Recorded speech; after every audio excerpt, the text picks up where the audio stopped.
Le pire, c'est qu'il y a de fortes chances pour que la plupart des persos meurent quasiment dès le début. Hey les geeks, c'est Mathéo et on se retrouve, vous l'avez vu au titre, pour un tout nouveau tout savoir sur le film The Suicide Squad. Film DC Comics très attendu, qui sortira en 2021 et réalisé par James Gunn. Même si évidemment il y aura pas mal d'informations un peu plus détaillées à vous communiquer, mais ça on va y arriver. Et d'ailleurs vous savez quoi, comme d'hab, ne perdons pas plus de temps et rentrons dans le vif du sujet. Du coup, petit pouce bleu si vous kiffez ce format et pensez à vous abonner, et parlons-en. Déjà avant même de rentrer sur l'histoire, le casting du film, etc., je vous propose de revenir un petit peu sur le développement du projet. Je rappelle qu'il y a déjà eu un film Suicide Squad sorti en 2016, oui je sais que certains aimeraient l'oublier mais il est sorti, et même s'il a été un carton au box-office, on parle quand même de 746 millions de dollars générés, c'est juste assez énorme, surtout pour un DC. Globalement, les critiques ont été quand même assez négatives, ce qui n'a pas empêché Warner, un an plus tard, donc en 2017, de commander une suite. Et on sait même que la plupart des acteurs se préparaient à revenir pour un tournage, pourquoi pas en 2018. Ce qui aurait voulu dire pourquoi pas une sortie en 2019, voire 2020. Mais bon, vous l'aurez probablement remarqué, il n'est pas sorti. Alors pourquoi ? Et bah selon Variety, le scénario de Suicide Squad 2 était trop proche de celui de Birds of Prey. En gros, ça reprenait le concept d'un enfant à protéger. Un peu comme The Mandalorian d'ailleurs, mais c'est pas la question. Donc forcément, un scénario trop proche, ils ont préféré Birds of Prey et l'ont complètement abandonné. Mais par chance, la même année, donc en 2018, Disney vire James Gunn, alors ça c'est pas vraiment la bonne nouvelle, et même si entre temps Disney a accepté qu'il soit de retour chez Marvel, juste avant il a signé avec Warner Bros pour se charger d'un DC Comics. On sait depuis officiellement qu'on lui avait proposé plusieurs persos ou équipes à faire en film, comme un célèbre Superman. Mais visiblement, il aurait préféré la Suicide Squad. Et en vrai, venant de James Gunn, ça me choque pas des masses. Bref, quoi qu'il en soit, James Gunn l'a écrit et réalisé. On sait qu'ils ont terminé le tournage en mars 2020 et un premier aperçu a été dévoilé lors du DC Fandom. En gros, toutes les images que vous verrez dans cette vidéo. En revanche, mauvaise nouvelle, pour ce qui est du trailer, patience, mais ça, on en parlera un peu plus tard. Et finalement, avant même de rentrer dans l'histoire, on va répondre à une question que vous vous posez peut-être. S'agit-il du coup d'une suite à Suicide Squad ou pas du tout? Alors oui et non. En gros, ce n'est pas un Suicide Squad 2, pas du tout, mais ce n'est pas non plus un reboot. En gros, c'est un film avec une nouvelle version de l'équipe, avec notamment des personnages qui seront de retour, on en reparlera, mais aussi et surtout beaucoup de nouveaux persos. En revanche, en termes de chronologie, il va se dérouler après. Voyez-le un peu comme Birds of Prey. C'est une suite à Suicide Squad, mais ça y fait pas vraiment référence. On sait que ce film sera très différent dans le ton, etc. Le producteur Peter Safran avait même révélé que ce serait dans le style des productions graveleuses des années 70. Ce qui explique d'ailleurs les costumes très kitsch, très rétro, très colorés, qui vont pas plaire à tout le monde. Mais moi, en vrai, je trouve ça original. D'ailleurs, j'y pense, mais on ne sait pas encore si le film sera R-rated, c'est-à-dire s'il comporte du sang, de la violence et un vocabulaire vulgaire. Mais bon, selon l'acteur Joel Kinnaman, ce sera le cas. Et honnêtement, selon mon avis, vu les persos, ce serait étonnant que ce ne soit pas le cas. Bon après sinon pour ce qui est d'histoire, le concept de la Suicide Squad reste la même, pour le coup ça va pas réellement changer. En gros c'est une équipe de personnages, surtout composée de méchants, qui est forcée de faire équipe pour une organisation et effectuer des missions. Et même si on a très peu de détails sur l'intrigue, on a quand même un synopsis plutôt intéressant. On apprend par exemple que dans le film, l'équipe va se diriger vers Corto Maltese, un pays fictif de l'univers de DC Comics, se situant en Amérique du Sud. D'ailleurs la plupart des images du making of semblent s'y dérouler. Ils sont envoyés là-bas dans le but de détruire une prison qui servait aussi de laboratoire pour les Allemands lors de la Seconde Guerre mondiale. Et cette prison, elle est aussi présente dans les comics, mais pas du tout à cet endroit-là. Il s'agit de Jotunheim. Dans les comics, cette prison est placée dans un pays fictif là aussi, mais du Moyen-Orient, donc quelque chose de très différent. Et au niveau de l'histoire, c'est plus ou moins tout. Alors on a quand même quelques indices, notamment sur quoi va s'inspirer James Gunn pour réaliser ce film. Il a par exemple confirmé qu'il s'était inspiré des premiers comics dédiés à l'équipe, ceux datant de 1987. Il souligne cependant qu'il ne s'agira pas d'une adaptation bateau pure et simple d'une histoire déjà vue, mais qu'il décrirait plutôt ça comme une sorte de suite spirituelle. Ce sont ses mots. A savoir qu'on ne sait pas encore le méchant du film, même s'il pourrait s'agir simplement du dictateur de Corto Maltese, qu'on abordera un peu plus tard puisqu'on a le nom de l'acteur qui l'incarnera. Sinon, j'ai aussi vu une théorie qui évoquait la possibilité, pourquoi pas, d'utiliser Starro le Conquérant comme grand méchant. C'est le chef d'une espèce alien en forme d'étoile de mer qui peut contrôler les esprits. C'est donc typiquement le genre de menace que je vois bien aimer James Gunn. Mais bon, à mon avis, l'intrigue d'un dictateur suffit amplement sans y mettre une menace alien. Quoi qu'il en soit, transition tout trouvée, parlons un petit peu casting, puisque justement pour le coup on n'a pas forcément énormément de détails sur l'intrigue du film, mais alors pour ce qui est du casting, on en a des tonnes. Notamment concernant les retours, forcément, alors dans ceux qu'on attendait, et ça c'est pas nouveau, on a Harley Quinn jouée par Margot Robbie, qui donc s'est émancipée du Joker dans Birds of Prey, elle sera de retour, mais on a aussi Amanda Waller, jouée par Viola Davis, qui est donc la responsable de la création de la Suicide Squad dans le premier film, et probablement encore dans le deuxième film. Et d'ailleurs, je dis Suicide Squad, mais techniquement le nom de code de l'équipe c'est Task Force X. Dans les autres retours, on a donc Joel Kinnaman qui incarne Rick Flag déjà dans le premier film et qui est le bras droit d'Amanda Waller. Et dernier retour, on a Jake Courtney qui a incarné Capitaine Boomerang. Mais parlons plutôt des nouveaux. Alors on n'a pas le retour de Will Smith en Bloodshot, contrairement à ce que beaucoup espéraient, mais on a la présence de Idris Elba en Bloodsport.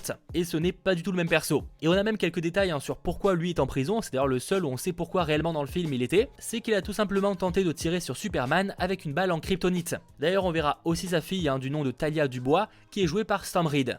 Autre nouveau personnage clairement inattendu, on a Polka Dot Man joué par David Dastmalchian. Il porte un costume à pois coloré qu'il peut décoller et utiliser à volonté. Il s'agrandit et se transforme en objets tels que des véhicules ou des armes. Ouais, carrément. Mais bon, honnêtement, en basant uniquement sur la seule image de lui en action dans le making-of, je pense que ses capacités seront un peu réduites. Autre casting, on a Michael Rooker qui était déjà présent dans les Gardiens de la Galaxie de James Gunn, et il va jouer Savant.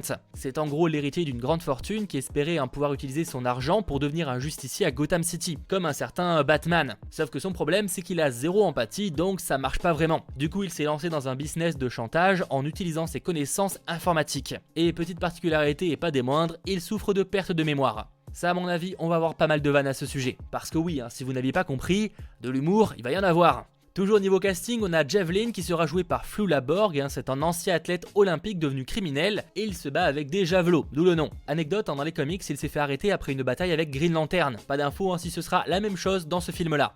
Daniela Melchior sera Ratcatcher, un ancien exterminateur devenu criminel qui a la capacité spéciale de communiquer avec les rats, même si pour être un peu plus précis, elle jouera Ratcatcher 2, version qui n'existe pas dans les comics. Ce qui est fort possible, c'est que ce soit sa fille, soit un personnage qui a pris son relais. On a sinon Peter Capaldi, donc de Doctor Who, qui va jouer The Thinker, un personnage avec un intellect de génie qui a presque la possibilité de clairvoyance.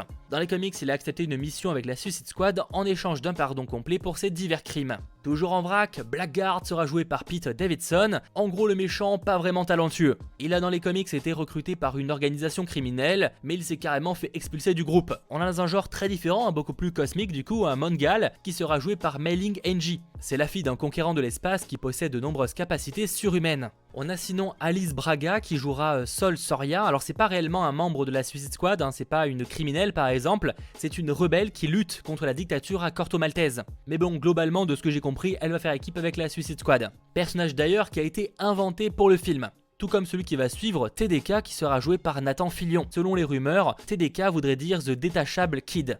Et du coup il pourrait s'inspirer de Armfall of Boy, qui est en gros un personnage capable de détacher ses bras. Ouais, c'est pas forcément le meilleur des pouvoirs. Toujours dans les personnages improbables et que je vois d'ailleurs mourir assez vite, on a Sean Gunn qui jouera Weasel, qu'on pourrait un petit peu voir comme le remplaçant de Rocket Raccoon pour ce qui est des gardiens. Et d'ailleurs c'est le même acteur qui va jouer les deux. Oui, parce que Bradley Cooper donne sa voix à Rocket Raccoon, mais c'est pas lui qui l'incarne sur le plateau. Dans les comics, c'est un professeur qui se déguise en belette géante pour commettre des crimes. Même si on va pas se mentir, la version de James Gunn semble quand même assez parodique. Autre personnage tout aussi improbable, c'est King Shark qui a été confirmé. Il sera joué apparemment par Steve Agee, et tout comme un vrai requin, il peut aller dans des mers profondes et résister à des agressions physiques. Par ailleurs, il n'est pas impossible que Steve Agee se contente de l'incarner sur le plateau et que pour sa voix ce soit une autre personne. Ça se fait souvent, et comme on a des noms d'acteurs qui sont encore sans rôle, ce serait pas improbable. Steve Agee qui jouera également un autre personnage du nom de John Economos. C'est l'assistant de Amanda Waller, mais aussi le directeur du pénitencier fédéral de Belle Rêve, qu'on verra du coup dans le film. Et on a pas mal d'assistants de Amanda Waller, mais on en parlera pareil un peu plus tard, ça arrive, rassurez-vous, la vidéo est un peu longue.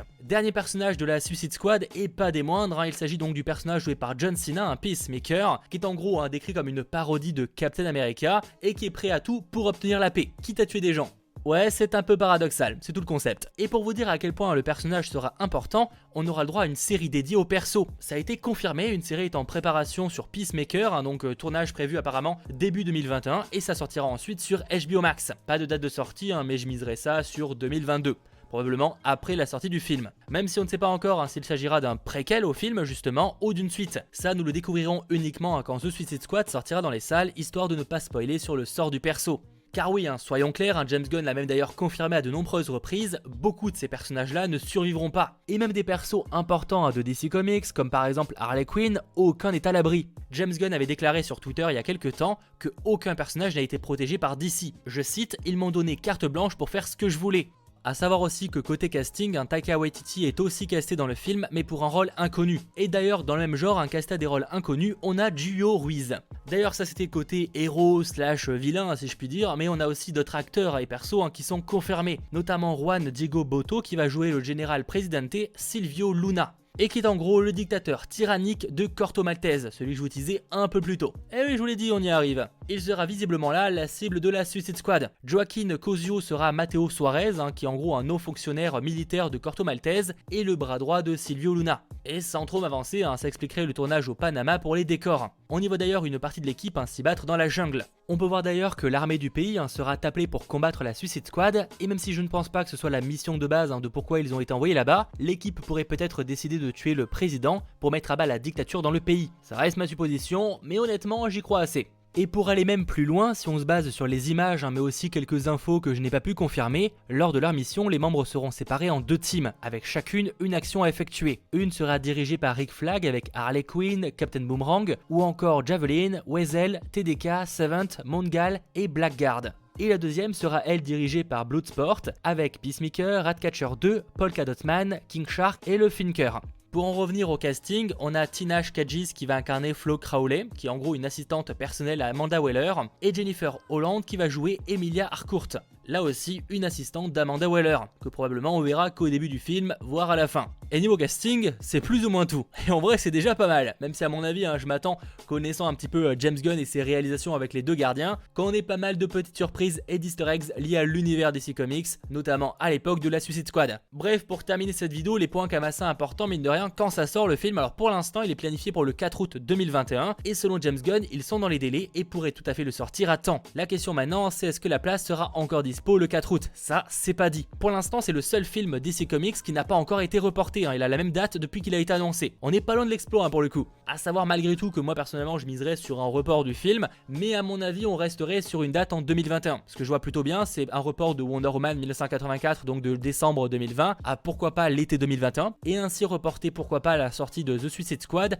à novembre-décembre. C'est en tout cas actuellement ce qui me semble le plus probable, même si ça reste uniquement de la spéculation. Et concernant un trailer, quand ça pourrait sortir, et bien pour le coup je dirais patience, parce que vu que les cinémas n'ont pas réouvert, un trailer c'est pas pour tout de suite. Voilà, j'espère que cette vidéo vous aura plu, c'était un petit peu toutes les informations qu'on avait sur donc le film The Suicide Squad, et au final je pensais qu'on avait juste des infos niveau casting, et on avait un petit peu plus que ça. Bref, j'espère que cette vidéo vous a plu, si c'est le cas pensez à lâcher le petit pouce bleu, pensez aussi à vous abonner, et on se retrouve très vite pour de nouvelles vidéos. Et n'hésitez pas en commentaire aussi à me dire pourquoi pas le film que vous souhaiteriez que je traite en tout savoir. Je sais que beaucoup réclament un Godzilla vs Kong, ça va finir par arriver. C'était votre geek, Mathéo, ciao tout le monde.